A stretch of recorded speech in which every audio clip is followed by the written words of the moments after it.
Si estàs inscrit o inscrit en Podem, pots votar el teu Consell Ciutadà Valencià, secretari general i comissió de garanties fins el 20 de maig a les 8 de la nit. Entra en participa.podemos.info i introdueix el teu nom d'usuari i contrasenya. Si no recordes la teua clau, sol·licita que te l'envien de nou al teu correu electrònic.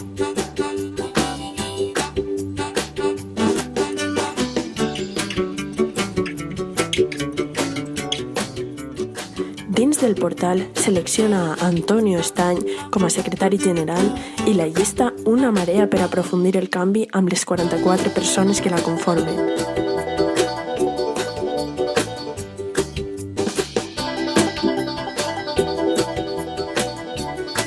Envia el teu vot i... Llest! Ja estàs contribuint a construir un Podem protagonista del canvi.